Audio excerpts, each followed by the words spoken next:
ఈ వీడియోలో మనం నేర్చుకోబోయేటువంటి టాపిక్ ఏంటంటే గుణగ విజయాదిత్య గురించి నేర్చుకోబోతున్నాము. మనకు తూర్పు చాళుక్య లేదా వేంగి చాళుక్య రాజుల్లో మోస్ట్ ఇంపార్టెంట్ పర్సన్ ఎవరంటే గుణగ విజయాదిత్య అనమాట. గుణగ విజయాదిత్య గురించి ఖచ్చితంగా మనం నేర్చుకోవాల్సిందే.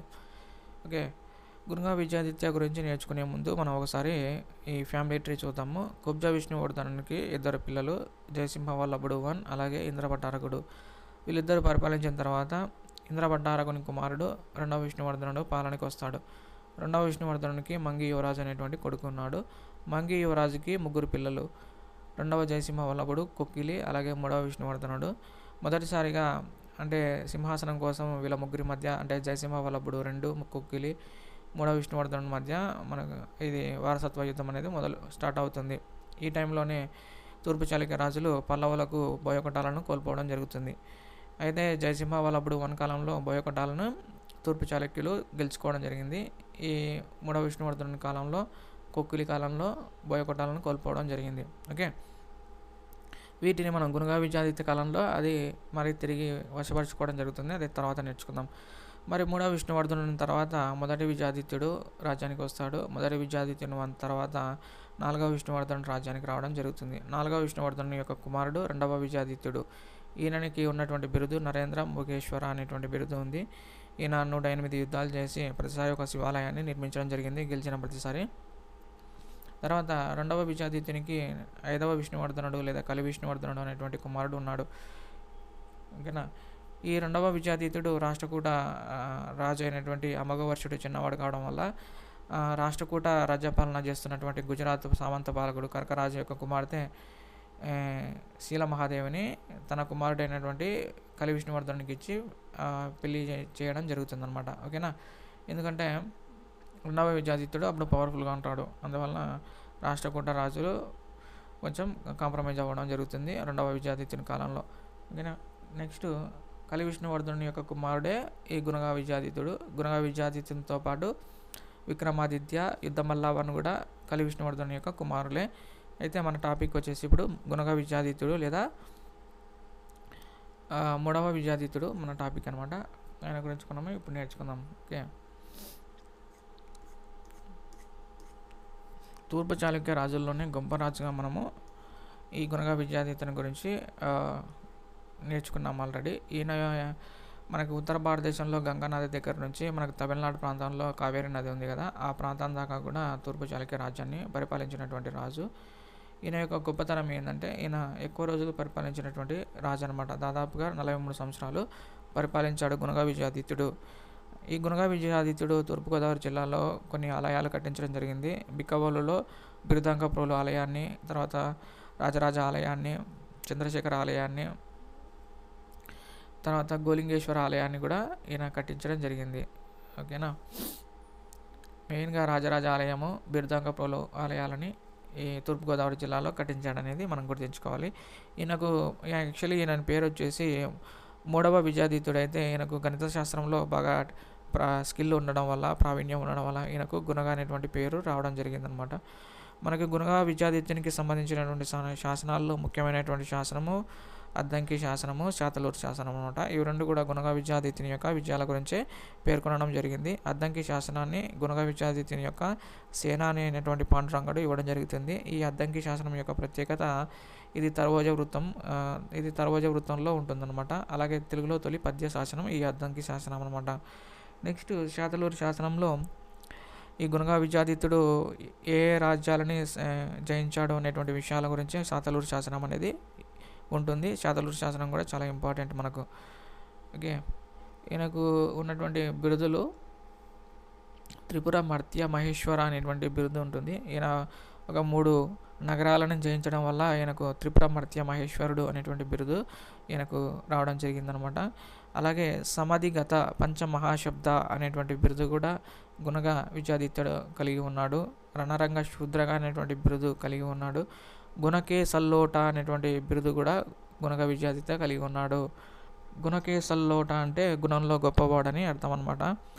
అలాగే ఈయన రాష్ట్రకూట రాజుల్ని జయించడం వల్ల రెండవ కృష్ణుడిని వాళ్ళని జయిస్తాడు. అందువల్ల ఈయనకు వాళ్ళ రాష్ట్రకూట బిరుదులైనటువంటి దక్షిణాధిపతి, పృథ్వీ వల్లభుడు అనేటువంటి బిరుదులు కూడా ఈ గుణగ విజయాదిత్యుడు ధరించడం జరిగింది. మెయిన్గా మనము త్రిపుర మర్త్య మహేశ్వర అనేటువంటి బిరుదు, సమధిగత పంచమహాశబ్ద అనేటువంటి బిరుదు, రణరంగ శూద్రక అనేటువంటి బిరుదు, గుణకేసల్లోట అనేటువంటి బిరుదు, విక్రమదావళి అనేటువంటి బిరుదు గుణగా విజయాదిత్యుని బిరుదులని గుర్తుంచుకోవాలి. Okay, let's move on. మరి గుణగా విజయాదిత్యుడు 43 సంవత్సరాలు పరిపాలించాడంటే దానికి ఖచ్చితంగా ఆయన యొక్క సేనానులు బాగా ప్రతిభావంతులై ఉంటారు, బాగా శక్తిశాలురై ఉంటారు. వాళ్ళలో బ్రాహ్మణులైనటువంటి సేనాధిపతులు ఈయనకు ఉన్నారనమాట, ఇద్దరు. ఒకరు వచ్చేసి పాండురంగడు అయితే ఇంకో వ్యక్తి వచ్చేసి వినయుడి శర్మ. ఈ వినయుడి శర్మ అయితే ఈ ఒకనొక సమయంలో గుణగా విజయాదిత్యుడు రాష్ట్రకూట రాజు అయినటువంటి అమోఘవర్షునికి ఓడిపోయి అమోఘవర్షునికి సామంతరాజు అవుతాడు. అయినా కూడా అమోఘవర్షుని యొక్క ఆదేశాల మేరకు తన సేనాధిపతులతో కలిసి వేరే రాజ్యాలని ఓడించడానికి వెళ్తుంటే ఆ సందర్భంలో ఈ వినయుడి శర్మ ప్రాణాలు కూడా కోల్పోవడం జరుగుతుంది. అలాగే ఈ పాండురంగడు వల్లనే ఈ గుణగా విజయాదిత్యుడు అనేక విజయాలు సాధించడం జరిగింది. ఆయన యొక్క కీర్తి ప్రతిష్టలకు ప్రధాన కారణం ఆయన యొక్క సేనాని పాండురంగడే అనమాట. ఆల్రెడీ మనం డిస్కస్ చేసాం కదా, మనం 3వ విష్ణువర్ధనుడు, తర్వాత కొక్కిలి, 2వ జయసింహవర్ధనుడు కాలంలో పల్లవులకు వీళ్ళు బోయకొట్టాలు కోల్పోతారని, ఆ టైంలో కోల్పోయినటువంటి బోయకొట్టాలని మళ్ళీ గుణగా విజయాదిత్యుని కాలంలో ఈ పాండురంగడి యొక్క ఆధ్వర్యంలో సేనల్ని పంపి బోయకొట్టాలను తిరిగి స్వాధీనం చేసుకోవడం జరుగుతుందన్నమాట. మరి స్వాధీనం చేసుకున్న తర్వాత ఈయన పాండురంగడు ఏం చేశాడంటే, పాండురంగడు కూడా బ్రాహ్మణుడు కాబట్టి ఆ నెల్లూరు ప్రాంతంలో బోయకొట్టాల్లో ఆటవిక తెగలు ఉంటాయన్నమాట. ఆ ఆటవిక తెగలకు విద్యను నేర్పించడానికి కొంతమంది బ్రాహ్మణ పండితుల్ని అక్కడ నియమిస్తాడనమాట. ఇవన్నీ మెచ్చి మనకు గుణగా విజయాదిత్యుడు ఏం చేస్తాడంటే ఈ బోయకొట్టాలకు సామంతరాజుగా తన సేనాని పాండురంగాన్ని నియమించడం జరిగింది. తర్వాత కందుకూరుని దానికి హెడ్ క్వార్టర్గా చేసి దాన్ని బెజవాడ అంత లెవెల్కి డెవలప్ చేయడం జరిగింది. ఇక్కడ పాండురంగడు పులికాట్ దగ్గర ఒక పాండురంగ అనేటువంటి పట్టణాన్ని నిర్మించాడు కాబట్టి ఇదంతా మనకు నిజమని ఇప్పుడు అర్థమవుతుంది. ఓకేనా. అలాగే పాండురంగడు ఏం చేశాడంటే అద్దంకి శాసనాన్ని ఇచ్చాడని ఇంతకుముందే నేర్చుకున్నాం. అది ఎప్పుడు ఇవ్వడం జరిగిందంటే క్రీస్తుశకం 849, రఫ్గా 850 గుర్తుంచుకోండి, -1 చేస్తే 849.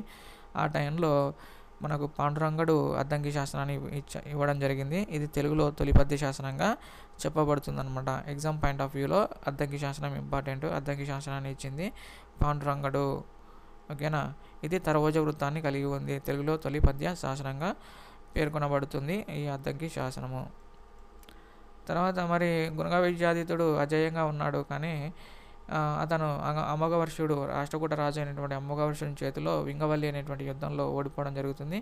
ఓడిపోయిన తర్వాత రాష్ట్రకూటలకి సామంతరాజుగా మన గుణగా విజయాదిత్య మారుతాడు. ఆ టైంలో ఈ రాష్ట్రకూట రాజు అయినటువంటి అమోఘవర్షునికి కొంతమంది ఎదురు తిరుగుతూ ఉంటారు. వాళ్ళలో తూర్పు గాంగులు లేకపోతే కళింగ పాలకులు అని కూడా అంటారు వీళ్ళని, తూర్పు గాంగుల్ని. అలాగే నొల్లంబ పల్లవులు అనేటువంటి కొంతమంది కూడా ఈ రాష్ట్రకూట అమోఘవర్షుని ఎదురు తిరుగుతుంటారు అనమాట, రెబల్ అయి ఉంటారు. వాళ్ళని అణిచివేయడానికి ఈ అమోఘవర్షుడు గుణగా విజయాదిత్యని పంపిస్తే గుణగా విజయాదిత్య తన సేనాని అయినటువంటి వినయుడి శర్మ ఇద్దరు వెళ్తారు. వినయుడి శర్మ ప్రాణాలు కోల్పోవడం జరుగుతుంది. ఓకేనా. వాళ్ళని ఎదిరించే క్రమంలో అమోఘవర్షుని తర్వాత 2వ కృష్ణుడు వస్తాడు. 2వ కృష్ణుడి టైంలో ఆయన అంత కేపబుల్ కాదు కాబట్టి మన గుణగా విజయాదిత్యుడు స్వతంత్రత ప్రకటించుకుంటాడు అన్నమాట. ఈయన రాష్ట్రకూట రాజ్యం మీద దండెత్తి 2వ కృష్ణుని ఓడించాడు. అలాగే 2వ కృష్ణునికి సహాయంగా హైహయ వంశానికి చెందినటువంటి సంకలుడు రావడం జరిగింది. ఈ హైహయ వంశానికి చెందినటువంటి సంకలుడు ఈ 2వ కృష్ణుడు ఇద్దరు వచ్చినా కూడా వాళ్ళిద్దరిని ఓడించడం జరిగింది. ఓకేనా. వీళ్ళతో పాటుగా ఈయన ఏం చేశాడంటే తూర్పు గంగా రాజు అయినటువంటి దేవేంద్ర శర్మను కూడా ఓడించడం జరిగింది. ఓడించి ఈ తూర్పు గంగా దేవేంద్ర శర్మ దగ్గర నుంచి ఏనుగులు కూడా కప్పంగా పొందాడనమాట మన గుణగా విజయాదిత్యుడు. మరి గుణగా విజయాదిత్యుని కాలంలో వేములవాడ పరిపాలిస్తున్నటువంటి రాజు ఎవరంటే బద్దెగుడు అనమాట. ఈ బద్దెగుడిని ఓడించి ఈ బద్దెగుడికి చెందినటువంటి చక్రకూటపురాన్ని ధ్వంసం చేస్తాడనమాట పాండురంగడు. ఎవరు పాండురంగడు అంటే మన గుణగా విజయాదిత్యుని సేనాని ఆ బద్దెగుడికి సంబంధించినటువంటి చక్రకూటపురాన్ని ధ్వంసం చేయడం జరిగింది. ఇంతకుముందు మనం గుణగా విజయాదిత్యకి త్రిపుర మర్త్య మహేశ్వర అనేటువంటి బిరుదు ఉందని నేర్చుకున్నాం. అయితే అది ఎలా వస్తుందంటే ఈ పాండురంగడు నెల్లూరును, కిరణపురంను, అచలపురం అనేటువంటి 3 నగరాలని జయించడం వల్ల ఆయనకు త్రిపుర మర్త్య మహేశ్వర అనేటువంటి బిరుదు రావడం జరిగింది. ఓకే, ఇది చాలా ఇంపార్టెంట్. నెల్లూరు, కిరణపురం, తర్వాత అచ్చనపురం అనేటువంటి 3 నగరాలని జయించడం కారణం వల్ల గుణగా విజయాదిత్యునికి త్రిపుర మర్త్య మహేశ్వర్ అనేటువంటి బిరుదు రావడం జరిగింది. అలాగే ఈయన రాష్ట్రకూట చిహ్నాలైనటువంటి పాలిధ్వజాన్ని, గంగా యమున తోరణాలని స్వాధీనం చేసుకుంటాడు. ఎందుకంటే ఈయన రెండవ కృష్ణుని ఓడించాడు కదా, అందుకోసం వాళ్ళకి సంబంధించినటువంటి చిహ్నాలను కూడా ఈయన తను పెట్టుకోవడం జరిగిందనమాట. అలాగే ఈయనకి గుణగా విజయాదిత్యునికి రాష్ట్రకూట రాజులకి సంబంధించినటువంటి కొన్ని బిరుదులు ఉన్నాయని మనం నేర్చుకున్నాం. దక్షిణాధిపతి అని, పృథ్వీ వల్లభ అని అలాంటి బిరుదులు ఉన్నాయని మనం నేర్చుకున్నాం కదా, అవన్నీ ఆయన తీసుకోవడం జరిగిందనమాట. తర్వాత ఇప్పుడు ఈయన ఎవరెవరిని ఓడించాడు, మనకి పల్లవుల్ని ఓడించడం జరిగింది.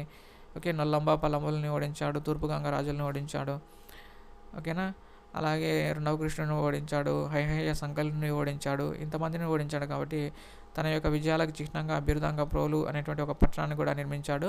ఈ బిరుదాంగ ప్రోలు అనేటువంటి పట్టణంలో 3 శివాలయాలని నిర్మించడం జరిగింది. వాటిలో ఒకటి విజయేశ్వర శివలింగం, రెండవది కళింగేశ్వర ఆలయం, మూడవది చంద్రశేఖర ఆలయం అనమాట.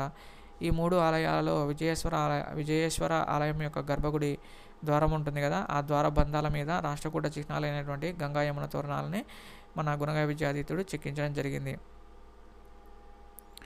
తర్వాత గుణగా విజయాదిత్యునికి కుమారులు లేరు. మనకి మొదటి జయసింహ వల్లభ 1కి లేరు, జయసింహ వల్లభ 2కి లేరు. అలాగే గుణగా విజయాదిత్య కూడా కుమారులు లేరనమాట.